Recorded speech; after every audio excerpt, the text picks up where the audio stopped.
Movie एक convent की है जहां बहुत सारी नन्स रहती हैं। इन नन्स को यहाँ मर्द के नाम पर सिर्फ एक बूढ़ा माली देखने को मिलता है, जिसे यह बिल्कुल भी पसंद नहीं करती। फिर यहाँ एक जवान लड़के की एंट्री होती है, जो इन नन्स की सूखी गुफाओं में पानी का फव्वारा चलाता है। कहानी की शुरुआत सिस्टर फर्नांडा से होती है, जो कि एक गधे को लेकर कॉन्वेंट के अंदर आ रही होती है। तभी उसे सिस्टर जेनेव मिलती है, जो उसे पूछती है कि तुम कल रात कहाँ थी। इस पर फर्नांडा उसे बताती है कि मैं इसे पकड़ने के लिए इसके पीछे गई थी। सिस्टर जेनेव कहती है कि यह हर रोज कस्से से भाग जाता है। मैंने तो कल रात सभी गेट चेक किए थे। तभी माली लुल को वहां से गुजर रहा होता है। वो उन दोनों सिस्टर्स को गुड मॉर्निंग बोलता है। ये सुन वो दोनों उस पर भड़क जाती है और उसे भला बुरा कहने लगती है। माली तुरंत वहां से पतली गली पकड़ लेता है। अब यहाँ दोपहर की प्रेयर होती है, जिसमें सिस्टर मारिया, जो कि यहाँ की मदर सुपीरियर है, और फादर तमाश को दिखाया जाता है। ये दोनों इस चर्च की देखरेख करते हैं। अगले सीन में हमें सिस्टर एलेक्जेंड्रा दिखाई देती है, जो कि अपने बिस्तर पर चुपचाप बैठी कुछ सोच रही थी। दरअसल वह चर्च की इस नीरस जिंदगी से परेशान हो चुकी थी और उसे बाहर जाकर जैसे कि खुदाई देखनी थी। अगली सुबह अलेक्जेंड्रा के पापा उसे मिलने आते हैं, जो उसे बताते हैं कि उसके लिए लड़का नहीं मिल रहा। जो मिल रहे हैं वह बहुत ज्यादा दहेज मांग रहे हैं। यह सुन अलेक्जेंड्रा उन्हें कहती है कि आप चर्च को डोनेशन कम देकर मेरे दहेज के लिए पैसे जोड़ सकते हैं। ऐसा करने पर आपके पैसे पूरे हो जाएंगे। पर उसके पिता इसके लिए साफ मना कर देते हैं, क्योंकि यह उनकी नाक का सवाल था। अगले दिन वह तीनों सिस्टर्स बुने हुए कपड़े लेकर जा रही होती हैं। रास्ते में उन्हें फिर से माली लुल को मिल जाता है, जो कि उन्हें देखकर मुस्कुरा रहा होता है। यह देख उन तीनों का पारा गर्म हो जाता है। वो तीनों मिलकर लखों की अच्छी तरह पिटाई करती है। अब फादर तमाश को दिखाया जाता है, जो कि सिस्टर अलेक्जेंड्रा के बुने कपड़ों को बाजार में बेचने के लिए निकल पड़ता है।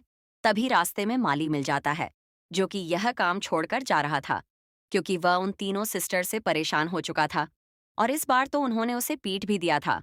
फादर उसे समझाने की कोशिश करते हैं और उनकी ओर से माफी भी मांगते हैं, पर वह उनकी एक नहीं सुनता और वहां से चला जाता है। अगले सीन में हम लॉर्ड ब्रूनो को देखते हैं, जो कि अपनी बीवी फ्रांसिस्का के साथ डिनर कर रहा होता है। ब्रूनो अपनी पत्नी को युद्ध में दुश्मनों के प्रति रणनीति के बारे में बता रहा होता है, पर फ्रांसिस्का तो अपने पास खड़े एक नौकर मसीट को भाव दे रही होती है।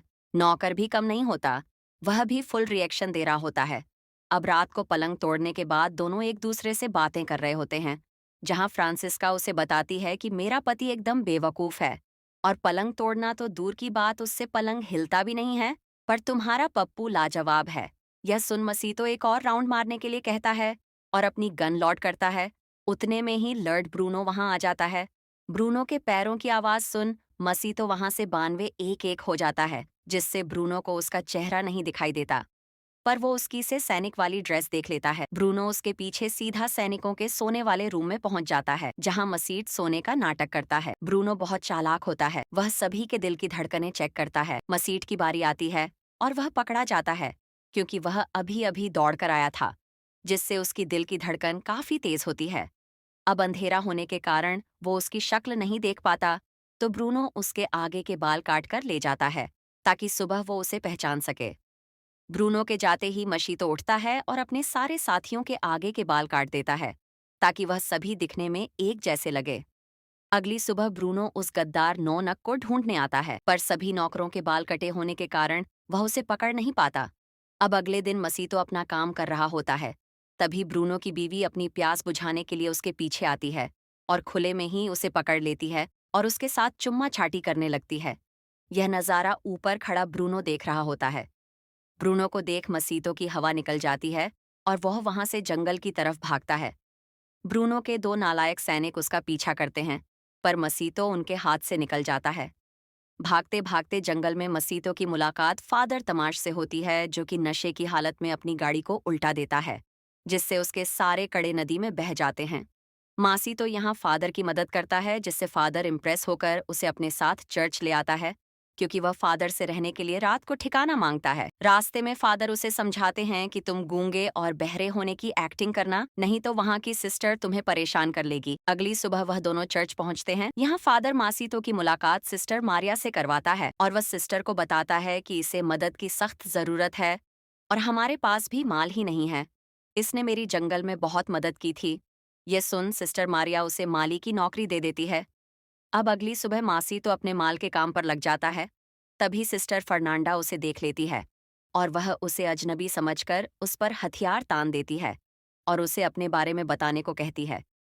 यह देख मासी तो डर जाता है और गूंगा बहरा होने के कारण वह कुछ बोल नहीं पाता। तभी वहां सिस्टर मारिया आ जाती है, जो फर्नांडा को समझाती है कि यह यहाँ का नया माली है और यह गूंगा बहरा है। उसी रात फर्नांडा की एक दोस्त मार्ता उससे मिलने आती है। फर्नांडा उसे शराब के साथ अलेक्जेंड्रा के रूम में ले जाती है। यहाँ यह तीनों मिलकर शराब पीने लगती हैं। थोड़ी देर बाद सिस्टर जेनेव भी उन्हें जवाइन करती है। अब चारों मिलकर खूब शराब पीती है और ठल्ली हो जाती है। अब ये आपस में एडल्ट बातें करने लगती हैं। यहाँ मार्ता उन्हें बताती है कि एक मर्द के साथ टपाटप करने में बहुत मजा आता है। वह उन्हें मर्द के साथ मिलने वाले चर्म सुख के बारे में डिटेल में बताती है।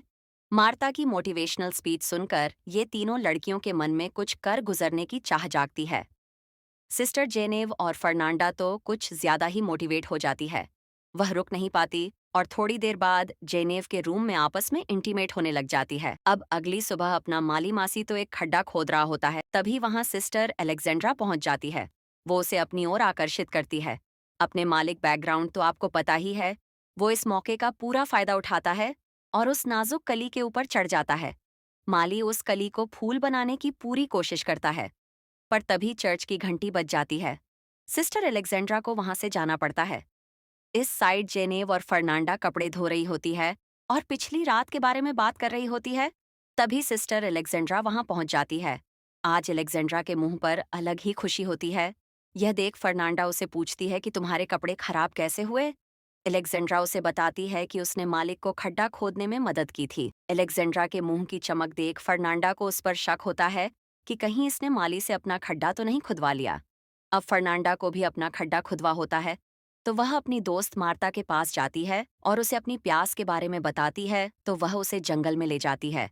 वहां वो दोनों बेलेडोना की एक दवाई तैयार करते हैं, जिसकी खुशबू से मर्द मोहित हो जाते हैं। अब मार्ता इस दवा की कुछ बूंदें फर्नांडा की आंखों में डालती है। इसी के साथ मार्ता यह भी बताती है कि इसे मुंह से दूर रखना, नहीं तो इससे बहुत भयानक नशा होता है। दूर से नेवरा ये सब देख रही होती है। ये सब प्रोसेस करने के बाद वो दोनों मासीतों के रूम में जाती है। माली मासी तो अपना काम कर रहा होता है। उन दोनों औरतों को देख वह घबरा जाता है। अब फर्नांडा एक चाकू उसकी गर्दन पर रखती है और कार्यक्रम शुरू करती है। वो दोनों अपनी प्यास शांत करने के लिए काले पानी के पाइप को अपने मुंह में ले लेती है और उसे खुदाई करने के लिए तैयार करती है। इसके बाद हमें जेसीबी की जबरदस्त खुदाई देखने को मिलती है। अपना काम पूरा होते ही वह दोनों वहां से निकल जाती है। निकलते टाइम उन्हें जेनेव मिल जाती है। वो उन्हें पूछती हैं, तुम दोनों यहाँ क्या कर रही थीं? पर वो दोनों उसकी बातों को टाल कर वहां से चली जाती है। फर्नांडा के इस बर्ताव से जेनेव बहुत हर्ट होती है। अगली सुबह एक बिशप उस चर्च की जांच करने और वहां का हिसाब किताब देखने के लिए आता है। यह बिशप पद में फादर और सिस्टर मारिया से ऊपर होता है। वह दोनों उसका स्वागत करने के लिए गेट पर आते हैं। अब मौका मिलते ही मेसी तो अलेक्जेंड्रा के रूम में आ जाता है और बीच में रुकी खुदाई को फिर से चालू करता है। तभी इस रूम में एक बूढ़ी नन आ जाती है। उस नन को देखते ही मसीतों के मुंह से आवाज निकल जाती है। यह देख अलेक्जेंड्रा भी चौंक जाती है। वह तुरंत उठकर अपनी सीट पर बैठ जाती है। उन दोनों की किस्मत अच्छी होती है कि वह बाहरी नन सीधा अपनी सीट पर जाकर बैठती है और इस साइड नहीं देखती। तभी वहां बिशप और मारिया भी आ जाते हैं। मासी तो यहाँ बाल बाल बसता है। वो उनके जाने तक पेट के नीचे ही छुपा रहता है। उन दोनों के जाते ही मासी तो उसी खिड़की से वापस चला जाता है। इस साइड सिस्टर जेनेव भी बेलेडोना की दवाई बना लेती है, पर उसे इसका यूज पता नहीं होता, इसलिए वह उसे आंखों में डालने के बजाय पी लेती है, जिसका नशा उसे उसी वक्त चढ़ने लगता है और उसका सर चकराने लगता है। फिर वह अपने हाथ पर एक कट लगाती है और उससे निकलने वाला खून अपने गालों पर लगा लेती है, ताकि वह भी फर्नांडा की तरह खूबसूरत दिख सके। अब अलेक्जेंड्रा मासीतो के रूम में जाती है और उससे पूछती है कि तुमने मुझसे झूठ क्यों बोला कि तुम गूंगे बहरे हो। इतने में वहां जेनेव आ जाती है। उसे वहां आता देख मसीतो सो जाता है और अलेक्जेंड्रा एक कोने में जाकर छुप जाती है। जेनेव आते ही सोते हुए मसीतो के ऊपर चढ़ जाती है और उसे अजीब तरीके से चाटने लगती है। तभी जेनेव को फर्नांडा की आवाज सुनाई देती है। उसे आता देख जेनेव भी उसी कोने में छुप जाती है। वहीं पर अलेक्जेंड्रा भी होती है। जेनेव उसे देख चौंक जाती है। अब वह दोनों छुपकर फर्नांडा को देखती है, जो कि मसीतो को चाकू दिखाकर किडनैप कर लेती है और उसे जंगल की तरफ ले जाती है। अब वह दोनों लड़कियां मसीतो और फर्नांडा का पीछा करती हैं। फर्नांडा मासीतो को गहरे जंगल में ले जाती है। अब उसका पीछा करते करते रात हो जाती है। जंगल का माहौल देखकर अलेक्जेंड्रा के तो होश ही उड़ जाते हैं, क्योंकि जंगल में बहुत सारी औरतें आग जलाकर उसके चारों ओर नंगा नाच कर रही थीं और पास ही में बंधा हुआ था। हमारा माली मासी तो जिसकी अभी बलि दी जाने वाली थी, यह सभी औरतें डायने होती हैं।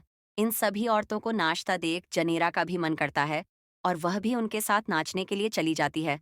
वो अपने सारे कपड़े उतार देती हैं और नाचने लगती है। नेवरा को देख वहां की सभी औरतें भाग जाती हैं। मार्ता उसे समझाने के लिए आती है और वो उसे यहाँ से जाने के लिए कहती है। इस पर जेनेव और मार्ता के बीच हाथापाई हो जाती है। यहाँ जेनेव मार्ता को लकड़ी इसे मारकर बेहोश कर देती है।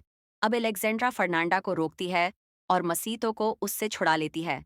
तब तक जेनेव उस गधे को लेकर चर्च पहुंच जाती है और जोर जोर से शोर करती है कि फर्नांडा एक डायन है। तभी बिशप वहां आ जाता है। वह जेनेव को इस हालत में देख सिस्टर मारिया को बुलाता है।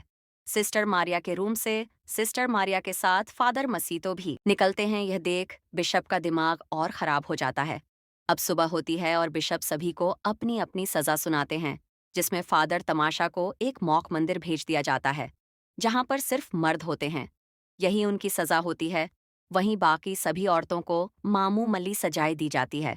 मासीतो को फिर से उसी के मालिक लॉर्ड ब्रूनो को सौंप दिया जाता है, जो उसे काल कोठरी में बंद कर देता है।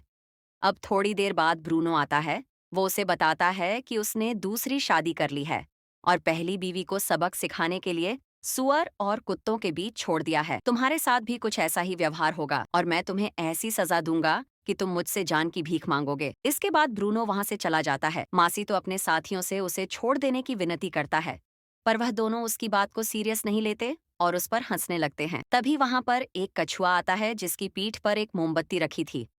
वह दोनों से उसे देखने के लिए उसके पीछे चले जाते हैं। तभी पीछे से वहां तीनों सिस्टर्स आती हैं और मसीतो को जेल से बाहर निकाल लेती है। उसे अपने कपड़े पहना देती है ताकि उसे कोई पहचान ना सके और उस जेल में एक पुतला छोड़ देती है ताकि सैनिकों को लगे कि मासी तो अभी भी जेल में है। अब हमें जंगल का सीन दिखाया जाता है, जहां सिस्टर मारिया और फादर मसीतो एक दूसरे से मिलते हैं और प्यार भरी बातें करते हैं।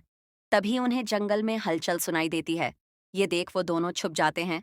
ये वही चार प्यार के पंछी होते हैं जो कॉन्वेंट की तरफ जा रहे थे। उनके जाते ही फादर और मारिया दोनों एक दूसरे को किस करते हैं। इसी के साथ ये मूवी समाप्त होती है। दोस्तों, जाने से पहले वीडियो को लाइक कर दें, चैनल को सब्सक्राइब कर दें।